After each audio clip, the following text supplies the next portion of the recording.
میری مجھ سے نسبت رکھنے والے پیار کرنے والے لوگوں کے قیامت تک مریدوں کے نام مجھے عطا کر دیے گئے ہیں قیامت تک۔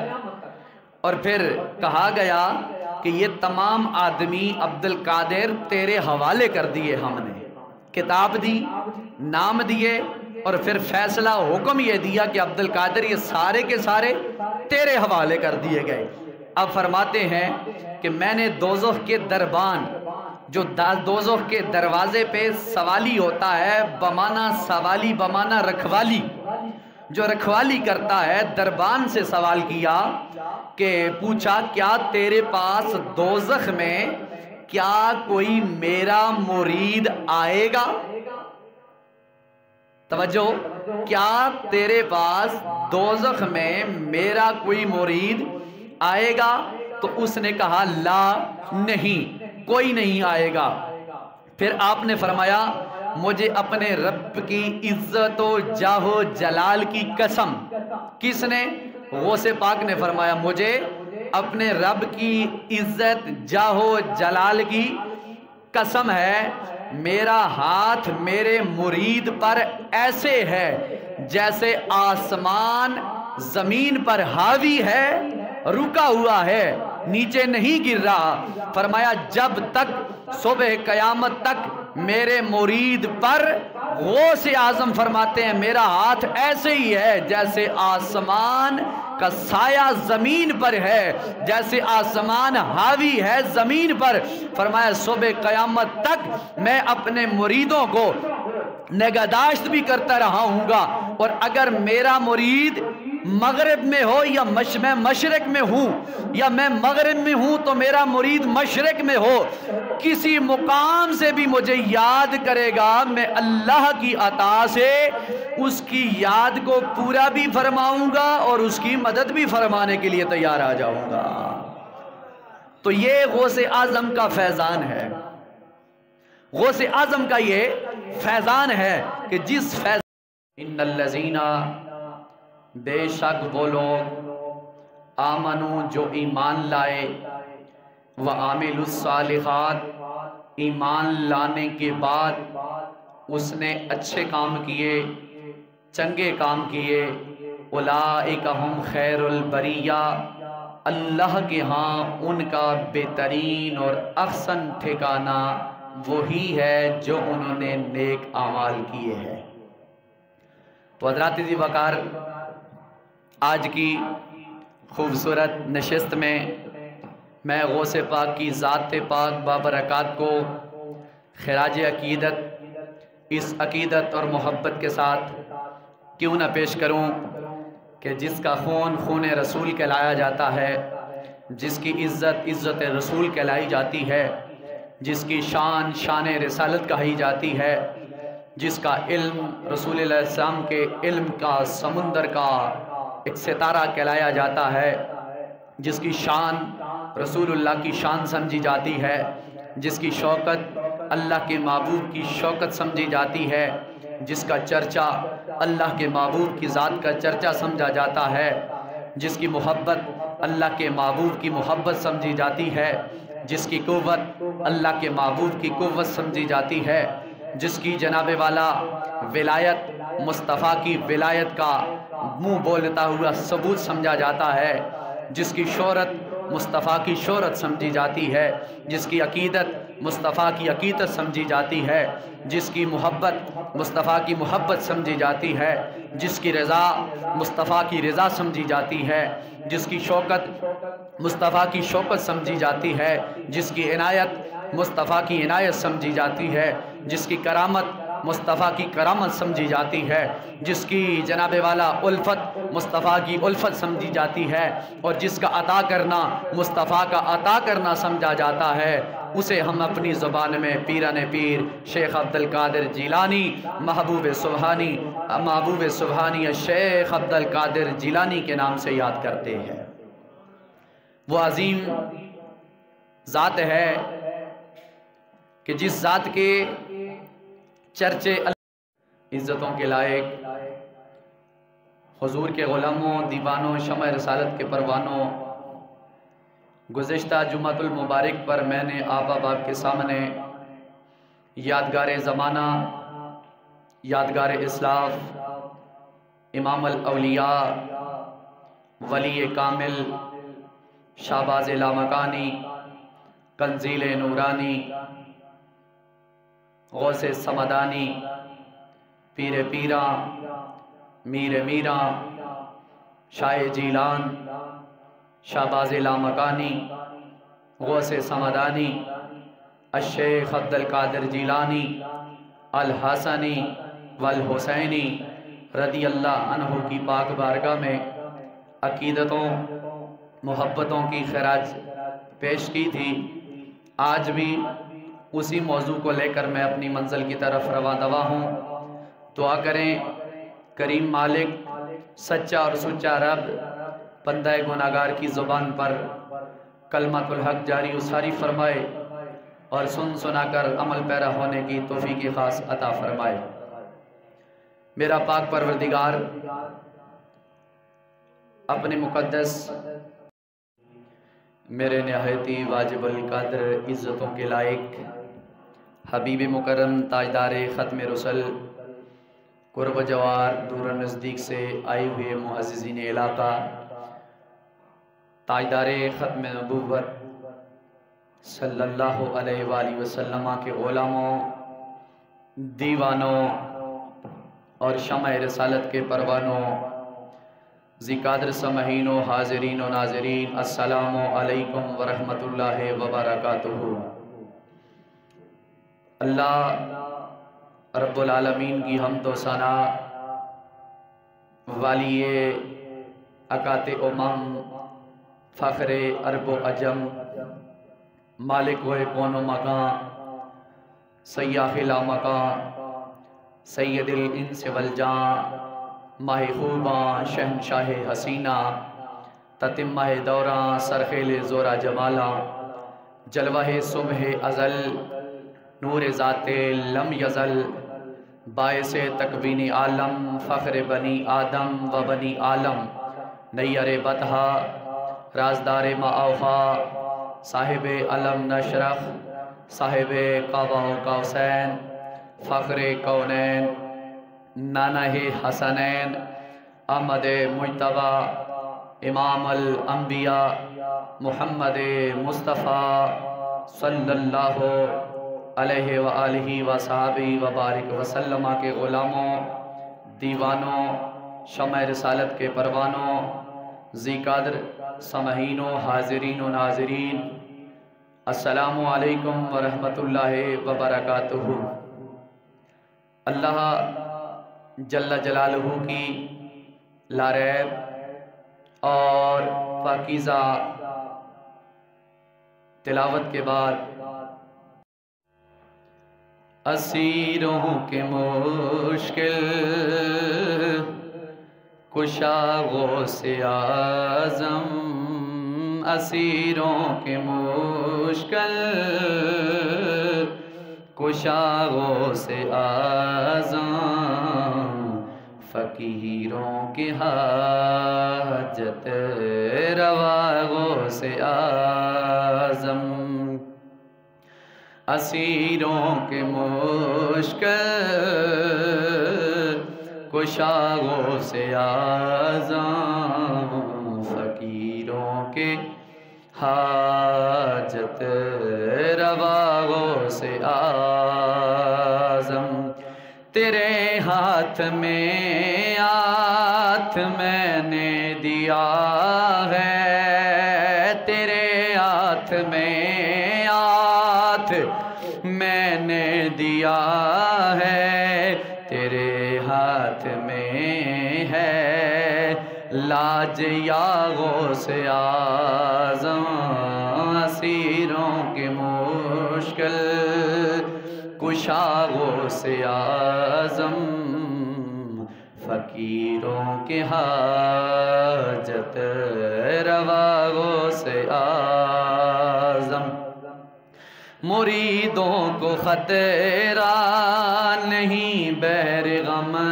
سے، مریدوں کو خطرہ نہیں بیرغاں سے کہ بیڑے کے نا خدائی سے آزاں مریدوں کو خطرہ نہیں بیرغم سے کہ بیڑے کے نا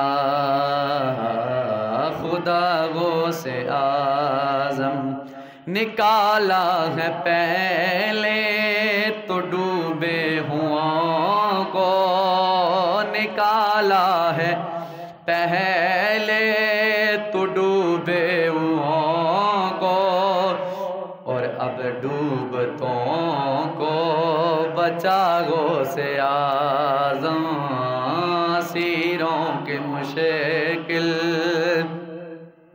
کشاغو سے آزم فقیروں کے حاجت روا غو سے آزم. بعد از حمد و صلات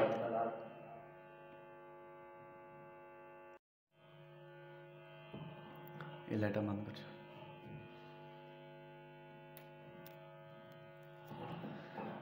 الحمدللہ حمدا کثیرا طیبا طیبا طاہرا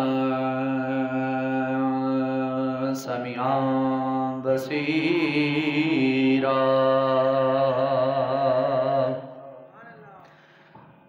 وعلی آلہ وأصحابه الراشدين إلى يوم الدين كثيرا كثيرا.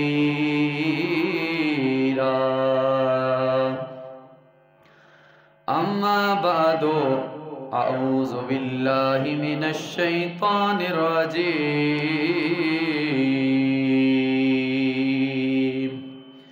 بسم الله الرحمن الرحيم. إن الذين آمنوا وعملوا الصالحات أولئك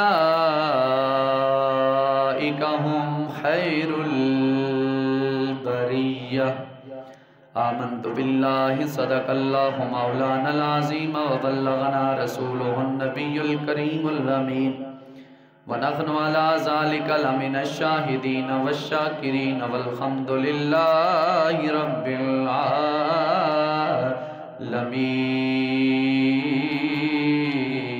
العالمين. ببركته إن الله وملائكته يصلون على النبي يا أيها الذين آمنوا صلوا عليه وسلموا تسلیما. کوئی زبان خاموش نہ رہ پڑی ہے، مل کے الصلاۃ والسلام علیک یا سیدی یا رسول اللہ وعلی آلک واصحابک یا سیدی یا حبیب اللہ. الصلاۃ والسلام علیک یا سیدی یا رحمت للعالمین وعلی آلک واصحابک یا سیدی یا جد الحسن والحسین.